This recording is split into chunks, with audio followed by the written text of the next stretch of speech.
थंडीच्या दिवसात इडलीचं पीठ भिजवलेल्या भांड्याला शाल स्वेटरमध्ये गुंडाळायची आवश्यकता नाही किंवा पीठ भिजवलेलं भांडं गरम पाण्यात ठेवायचीही गरज नाही। तरीही कडाक्याच्या थंडीत पीठ लवकर कसं आंबवायचं आणि ते हलकं होऊन टम्म फुगून येण्यासाठी त्यात कोणता सिक्रेट पदार्थ घालायचा हे आजच्या व्हिडिओमध्ये आपण बघणार आहोत। हॅलो फ्रेंड्स, सुहानीज किचन बघणाऱ्या माझ्या सगळ्या खवय्यांचं खूप मनापासून स्वागत। आज आपण करणार आहोत उडपी रेस्टॉरंट मध्ये मिळते तशी मऊ लुसलुशीत जाळीदार तांदळाच्या रव्याची इडली। चला तर मग जाऊया माझ्या किचन मध्ये आणि बघूया याची साहित्य आणि कृती। इडली करण्यासाठी मी इथे 2 वाट्या तांदळाचा रवा घेतलेला आहे। कुठल्याही सुपरमार्केट मध्ये किंवा वाण्याच्या दुकानात हा रवा सहज मिळतो। अनेक उडपी रेस्टॉरंट्स मध्ये इडलीसाठी अख्खे तांदूळ वापरण्याऐवजी हा तांदळाचा रवा वापरतात, कारण त्यामुळे अख्खे तांदूळ वाटायचं कष्टाचं काम कमी होतं। आता हा इडली रवा आपल्याला स्वच्छ धुवून घ्यायचा आहे।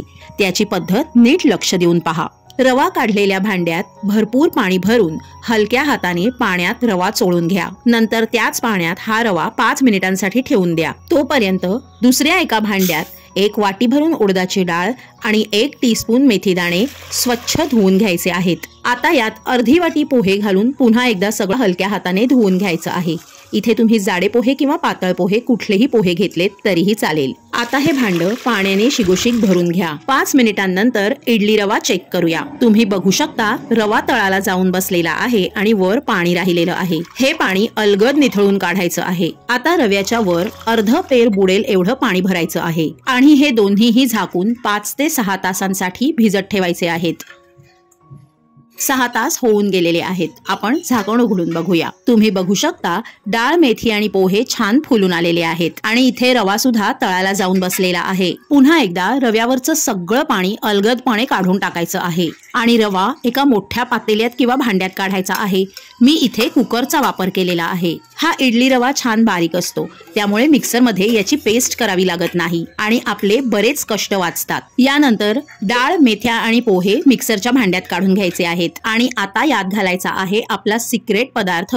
हा आहे शिजवलेला अर्धी वाटी भात। भात शिळा किंवा ताजा आणि आपल्या रोजच्या वापरातला कोणत्याही तांदळाचा केलेला असला तरीही चालेल। फक्त खूप जास्त 2-3 दिवसांचा शिळा भात वापरू नका। शिजलेल्या भातामुळे फर्मेंटेशनची प्रक्रिया फास्ट होते आणि आपल्याला थंडीच्या दिवसात सुद्धा 6 ते 7 तासात टम्म फुगलेलं हलकं जाळीदार पीठ मिळतं आणि याच भातामुळे फर्मेंटेशन प्रक्रियेच्या वेळेस गट फ्रेंडली बॅक्टेरिया तयार होतात, जे आपल्या पचन संस्थेसाठी उत्तम असतात। हे सगळं मिश्रण अगदी कमीत कमी पाण्याचा वापर करून मौसूत वाटून घ्यायचं आहे। तयार वाटण एकदम क्रीमी आणि अगदी गंधासारखं गुळगुळीत आहे, हे पहा।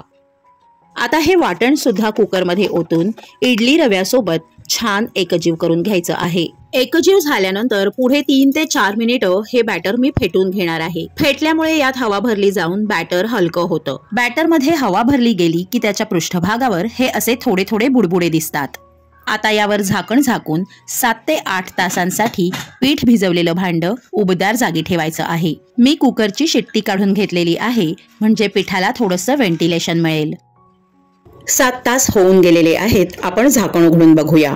मी सकाळी 8 वाजता पीठ भिजवलं आणि कुकर गॅसच्या पाठीमागे उबदार जागेत ठेवला होता।